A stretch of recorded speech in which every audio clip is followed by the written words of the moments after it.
I'm making the assumption that because you're watching this, on some level, you want to be a screenwriter. And that's why I'm here. That's why this channel exists. To help give you tips and tricks and insights, and even some advice along the way about how to position yourself for success as a screenwriter. And yes, I have an online course that gives you the tools you need to write effectively. And I have a coaching program where I help you hone the process of writing a marketable screenplay from idea all the way to polished draft as many times as you want to walk through that process. And of course, I'd love for you to participate in both of those. And there are links below if you want to find out more information. But right now, I'm going to talk with you about something that is both outside of screenwriting and yet critical to you finding success as a screenwriter. And when I say it, you're probably going to think that it doesn't apply to you, and it might not. And if it doesn't, you should work to avoid this at all costs. But I've met with and taught far too many aspiring writers who do the very thing I'm going to talk about. And it honestly saddens me because several of them have legitimate talent and they cripple themselves before they even start because they're doing this one thing. And what's the one thing? Well, it's thinking that Hollywood or someone in it owes you anything. But Jake, you just don't understand. I've got a really great story. But Jake, you just don't get it. I've got the next big franchise. But Jake, you just don't understand. I'm a really good writer. And I could go on and on, but all of those things are the same thing. A writer with an attitude of entitlement. And entitled writers are writers who think they have far more to offer than they actually do. But you want to know how many writers who act entitled actually make it? Zero. You want to know how much money entitled writers make in the industry? Zero. You want to know how many industry reps want to read scripts by writers who act entitled? Zero. You actually can't write yourself out of this one. You have to change your attitude, your behavior, and your expectations. First, your attitude. Because whenever you hear professional screenwriters talk, or if you've had the opportunity to interact with them, one thing you'll notice is that they all carry themselves in a very specific way. And it might seem like they are cocky or arrogant, but that's not accurate. Now, yeah, some of them are, of course, but most aren't. And it might look like they're cocky or arrogant, but in reality, they're just confident. They've been vetted by a system that is rigorous and hard to navigate, and they've come out on the other side. They're wiser, they're smarter, and they also know that they always have something to learn, some way that they can improve, while at the same time knowing what they are really good at and that they can deliver on promises they make, because they've done it.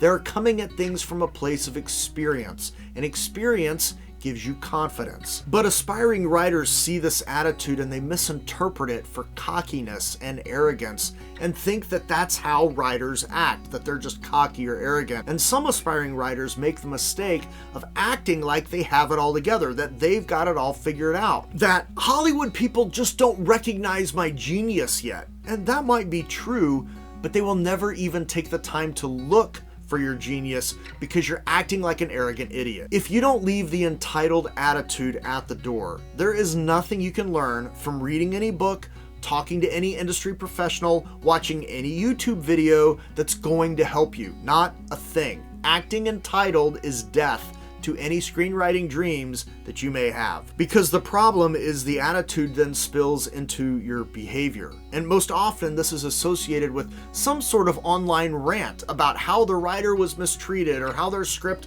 got a bunch of 4s and 5s from coverage, even though it's clearly better than anything Hollywood is putting out there right now. And how such and such a producer or agent is just a tool because they don't know what they're doing. They've rejected my script. The nerve! And if you talk bad about someone and you do it more than once, all a new person has to do is look at your social media history to know, well, if I work with them, they're just going to trash talk me in public, so I'm just going to avoid that and not work with them to begin with. And your screenwriting dreams are dead in the water before you even get out of the boat. How you treat people matters. It's a small town, a small industry. I know it's LA. It's big, right? It's a big city. But that whole 6 degrees of Kevin Bacon thing is real. And it's usually only 3 or 4 degrees. And people talk. They talk a lot, especially about people they like working with, and definitely about people who you shouldn't work with. And I realize that you may be in Iowa or Paris or whatever, and it seems like you're a million miles away,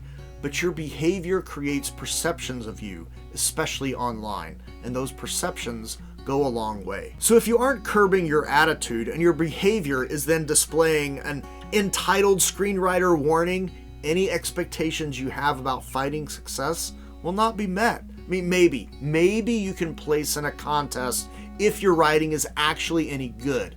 But as soon as you get a meeting or something out of that contest win, industry people have a sixth sense for entitled attitudes, and you'll be sniffed out in about 3.73 seconds. The meeting will end politely, and you'll never hear another word from them.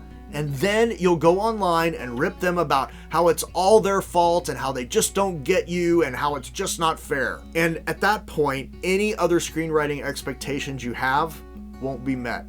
Not if your attitude is in the wrong place and if your behavior is toxic as a result. So here's a better way. And for those of you not pissed off at me yet who are still with me, I hope you adopt what I'm about to tell you. When you write a story, okay, any story, it doesn't matter what kind of story you're writing, any story, you aren't writing it for fame. Because, like, seriously, screenwriters are not famous, okay? A few of them, but most of us are not. And you are writing it for money. I mean, yeah, you might get a decent check, probably not your first script, but you can make a living as a screenwriter. People do it all the time. And you're not writing your screenplay to impress anyone or cause them to finally recognize your genius.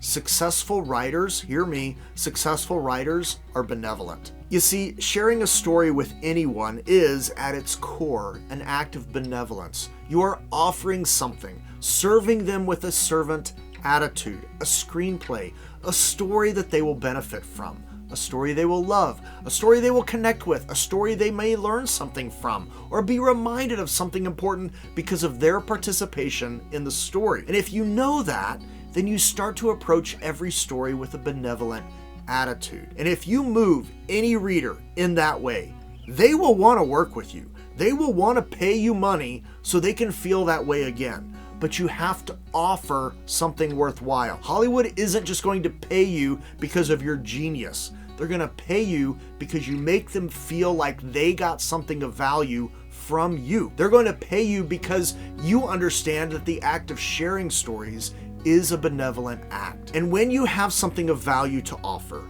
they know you belong. And then you'll know that you belong. And you walk more confidently, not arrogantly, but confidently knowing that you can give, you can offer something to others that they want and need. And so your attitude of benevolence leads into your behavior that is confident, not arrogant. And when your benevolence leads to confidence, all of those expectations that you have, now you actually have a shot at meeting them. Before, when you're starting from a place of entitlement, okay, you can have all the expectations you want, but you don't even have a shot at getting them. But when you start from an attitude of benevolence, now those expectations suddenly are within your grasp. But if you don't make this shift, you're gonna more than likely end up with zero.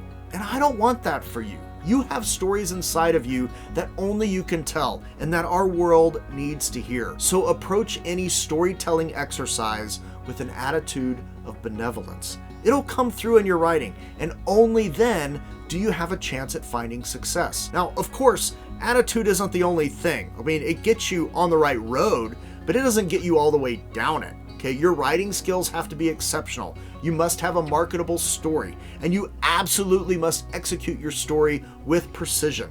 And one of the most important parts of your screenplay is the first 10 pages, whether you know that or not, it is. And if you want to know 10 things you must do in the first 10 pages, watch this. If you found value, fun buttons below. If you want to go to the next level in your screenwriting, links below. And when you tell a story, be benevolent and tell a story that matters to someone who needs to hear it. See you later.